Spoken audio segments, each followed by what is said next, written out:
Hello.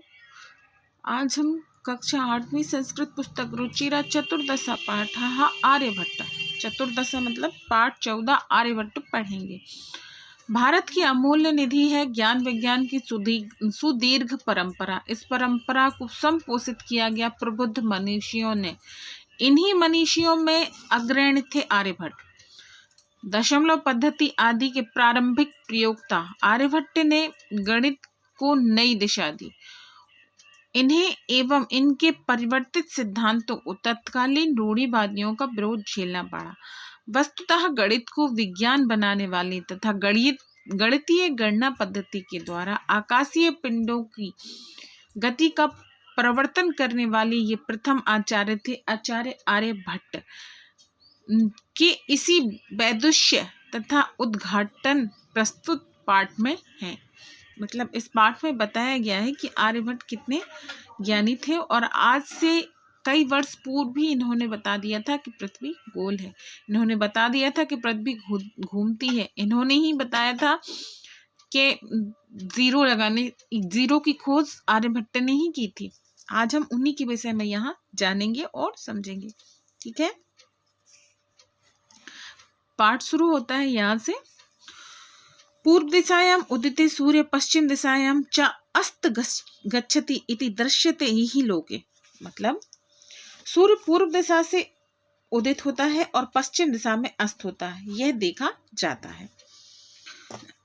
परम न कि अन्येन अबोध्यमस्ति युयुस्तो गतिशीलो इति। संसार में परंतु इससे यह नहीं जानना चाहिए कि सूर्य गतिशील है। मतलब इससे यह नहीं जानना चाहिए कि सूर्य गतिशील है।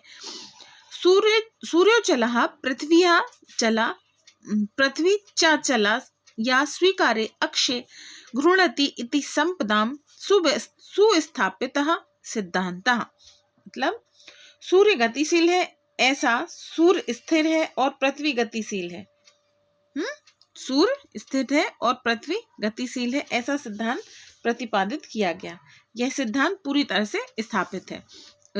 अक्षय घूर्णीति संप्रदाम सुस्थापित सिद्धांत, यह सिद्धांत पूरी तरह से स्थापित है।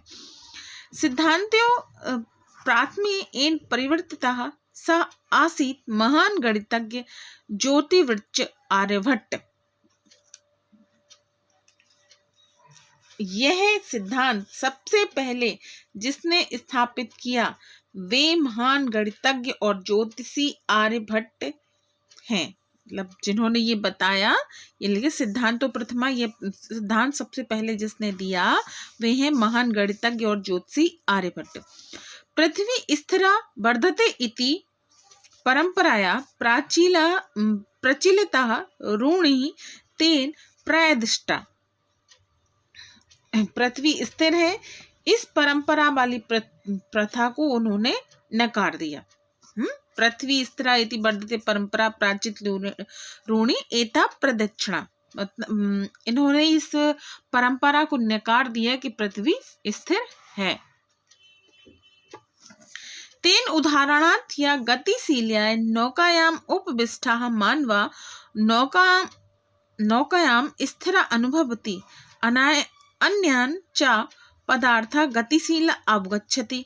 इन्होंने बताया, उदाहरण दिया कि गतिशील नौका में बैठा हुआ व्यक्ति नौका के स्थिर होने का अनुभव करता है और दूसरे पदार्थों के गतिशील समझता है। जब आप लोग नाव में बैठते हैं तो आपको लगता है कि नाव नहीं चल रही, नाव स्थिर है, जबकि अन्य पदार्थ जो आसपास पेड़ पौधे लगे हैं वो आपको लगता है कि चल रहे हैं।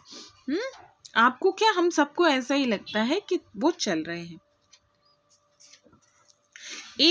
एवमेव गतिशील्या पृथ्व्याम अवस्थिता मानवाः पृथ्वी स्थिरमनुभवति भवति सूर्यादिग्रहान् च गतिशीलान् वेत्ति।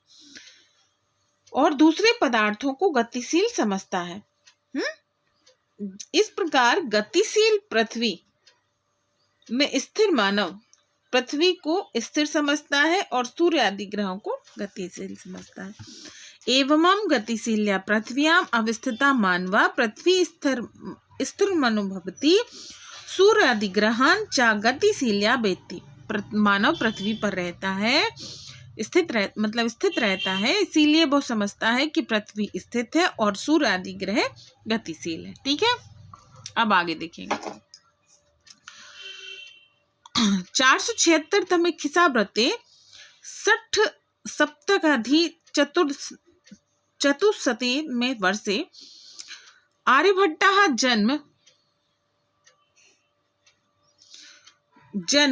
लब्धवनति तेनैव विचरते आर्यभट्टयम् इदस्मिन् ग्रंथे उल्लिखितम्। ये कह रहे हैं कि 476 ईस्वी सन में आर्यभट्ट ने जन्म लिया।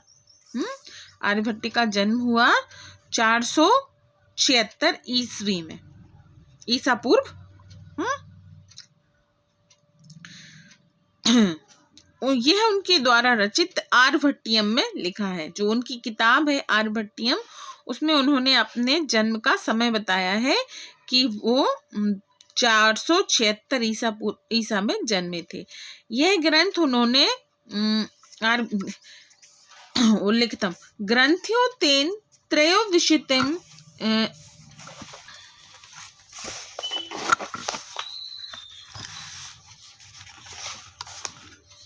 82 विरंच, मतलब उन्होंने जब ये ग्रंथ लिखा था तब वे 23 वर्ष के थे। 23वें वर्ष में रचा था उन्होंने अपना प्रसिद्ध ग्रंथ आर्यभट्टियम। आर्यभट्टियम जब लिखा गया था, जब आर्यभट्ट की अवस्था 23 वर्ष थी। अनेन ऐतिहासिक स्त्रो भी ज्ञायते यद पाटलिपुत्रः निक्सा आर्यभट्टस्य वैधशाला आसीत्। ये कह रहे हैं कि ऐतिहासिक स्त्रोतों से ज्ञात होता है कि पाटलिपुत्र के निकट आर्यभट्ट की वैधशाला थी। वैधशाला मतलब जहाँ पर वो अपना कार्य करते थे, वो पाटलिपुत्र के निकट थी। अन्येन इदम अनिमीयते यद तस्य कर्म भूमि पाटलिपुत्र आस्ति। मतलब इससे यह अनुमान लगाया जाता है कि उनकी कर्म भूमि पाटलिपुत्र ही थी। आर्यभट्टस्य योगदानम गणित ज्योतिषी समृद्ध वर्धते यद संख्यानाम आकलन महत्तम आधति। आर्यभट्ट का योगदान गणित विषय में सर्वाधिक है, सबसे अधिक उन्होंने गणित विषय पर कार्य किया। संख्याओं की गिनती मतलब संख्याओं के विषय में जानकारी, उनका आकलन का महत्व, विशेष महत्व रखता है। उन्होंने जो गणित के विषय में अपना योगदान दिया, गणित और ज्योतिषी के विषय में, ज्योतिषी नहीं ज्योतिष के विषय में जो उन्होंने अपना ज्ञान दिया, वो विशेष महत्व रखता है। आर्यभट्ट फलित ज्योतिषशास्त्रे न विश्वस्ति सम, मतलब आर्यभट्ट फलित ज्योतिषशास्त्र में विश्वास नहीं करते थे। गणितीय पद्याय कृतम आकलन मध्य एव तेन प्रतिपादितः यद ग्रहणे राहु केतु नाम को दानवो नास्ति कारणम। ये कहते हैं उनका मानना था कि गणितीय पद्धति से किए गए आकलन को ही आधार मानकर उन्होंने प्रतिपादित किया, मतलब उन्होंने बताया कि ग्रहण में राहु व केतु राक्षस कारण नहीं है। उन्होंने बताया गणितीय पद्याय कृत आकलन मध्य एव तेन प्रतिपादम यत ग्रहणे राहु केतुआ नामना दानवो नास्ति कारणम। उन्होंने बताया कि ग्रहण के समय गणितीय जो उन्होंने ज्ञान प्राप्त किया था, वो गणितीय ज्ञान के आधार पर उन्होंने बताया कि ग्रहण का कारण राहु और केतु नाम के राक्षस नहीं है। यत्र तो सूर्य चंद्र पृथ्वी इति त्राणि एव कारणानि। उन्होंने बताया कि सूर्य चंद्र और पृथ्वी ये 3 ही कारण हैं। यत्र तो सूर्य चंद्र पृथ्वी इति त्राणि एव कारणानि। सूर्य चंद्र पृथ्वी ये 3 ही कारण हैं।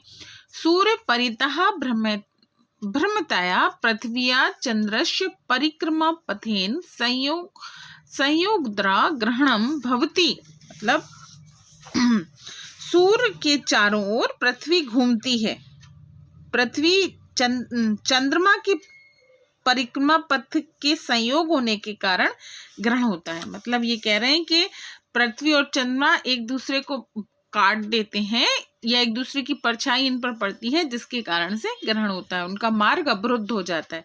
परिक्रमा मार्ग में जब पृथ्वी सूर्य की परिक्रमा करती है तो उनके बीच चंद्रमा आ जाता है, जिसके कारण से ग्रहण होता है। यदा पृथ्वीया छायापादेन चंद्रस्य प्रकाश अवरुद्ध पथे यथा चंद्र ग्रहण भवति। और जब पृथ्वी की छाया चंद्रमा की रोशनी को अवरुद्ध कर देती है तब चंद्र ग्रहण होता है। यथेन तथा पृथ्वी सूर्यो मध्य समागतस्य चंद्र छाया सूर्य ग्रहण दृश्यते। वैसे ही पृथ्वी और सूर्य के बीच आए हुए चंद्रमा की छाया पड़ने से सूर्य ग्रहण दिखाई देता है। मतलब सूर्य ग्रहण के लिए ये तीनों ही एक दूसरे के लिए उत्तरदायी हैं, कोई अन्य नहीं, कोई राक्षस नहीं है जिसके कारण से सूर्य या चंद्र ग्रहण होता है। अगला देखना है, समाजे नूतनानां विचाराणां स्वीकरणे पर्याय समाजना कठिन्यमनुभवति। भारतीय ज्योतिष शास्त्रे तथा आर्यभट्ट स्थापिता विरोध अभवत। समाज में नए विचारों को अपनाने में प्रायः सामान्य लोग कठिनाई का अनुभव करते हैं। समाज ने नूतनानां विचाराणां स्वीकारे प्रायः सामान्य जन कठिना भवति। मतलब कोई भी नया विचार जब समाज में आता है तो समाज के लोग उसको स्वीकारने में कठिनाई का अनुभव करते हैं। भारतीय ज्योतिष शास्त्र में उसी प्रकार आर्यभट्ट का भी विरोध हुआ। भारतीय ज्योतिष शास्त्र तथा आर्यभट्ट से भी विरोध। मतलब भारतीय ज्योतिष शास्त्र में आर्यभट्ट का भी उसी प्रकार विरोध हुआ। तस्य सिद्धांत उपेक्षिता, उनके सिद्धांतों की उपेक्षा की गई। सा पंडित मान्यानाम उपहास पात्रम जाता, जो वे स्वयं को विद्वान मानने वाले लोगों में उपहास के पात्र बने। जो स्वयं को पंडित मानते थे, जिन लोगों को ऐसा लगता था कि वो महान ज्ञानी है, उन्होंने आर्यभट्ट की हंसी उड़ाई और वो हंसी का पात्र बने। पुनरपि तस्य दृष्टि कलातिगामिनी दृष्टा आधुनिके वैज्ञाने तस्मिन् तस्य च सिद्धांते समादरा प्रकटितः। फिर भी उनकी दृष्टि काल को लांघने वाली थी। आधुनिक वैज्ञानिकों के द्वारा उनमें व उनके सिद्धांतों में आदर प्रकट किया गया। जो वर्तमान समय चल रहा है, आर्यभट्ट ने जो भी सिद्धांत दिए थे उनको वर्तमान समय के जो वैज्ञानिक है उनको सम्मान देते हैं और उनका आदर करते हैं, क्योंकि उन्होंने जैसा कहा था बिल्कुल वैसा ही होता है आज की वैज्ञानिक गणना के अनुसार। अस्मात् देव कारणात् अस्माकं प्रथमो ग्रहस्य नाम आर्यभट्ट इति कृतम्। उनके प्रति हमारे आदर प्रकट करने के कारण ही हमारा जो भारत का प्रथम उपग्रह है उसका नाम भी आर्यभट्ट ही रखा गया है। ये हमारा उनके प्रति आदर है, क्योंकि वो एक महान वैज्ञानिक ही कह सकते हैं, एक महान ज्योतिष थे, एक महान गणितज्ञ थे, इसीलिए हम उनको सम्मान देते हैं। और सम्मानवश हमारा जो प्रथम उपग्रह है उसका नाम हमने आर्यभट्ट रखा है। वस्तुतः भारतीय गणित परंपरा अथवा विज्ञान परंपरा असु एक शिखर पुरुषो आसीत्। मतलब ये वास्तव में ये भारतीय गणित परंपरा तथा विज्ञान परंपरा के शिखर पुरुष का अर्थ होता है हिंदी में श्रेष्ठ पुरुष। ये एक श्रेष्ठ पुरुष हैं जिन्होंने गणित और विज्ञान परंपरा को पूर्ण किया है। ये महान वैज्ञानिकों की गिनती में आते हैं। उस समय आज से हजारों वर्ष पूर्व इन्होंने ये बता दिया था कि ऐसा होता है जिसके कारण से पृथ्वी और सूर्य और चंद्र ग्रहण होता है। इन्होंने ही बताया था कि पृथ्वी परिक्रमा करती है, ना कि हम अन्य ग्रह। ठीक है, ये चैप्टर हमारा यहाँ हो गया है। अब मैं आपको इसके सब अनुवाद लिखवाऊंगी और प्लीज आप लोग लिख लिया करें। Okay, please, bye.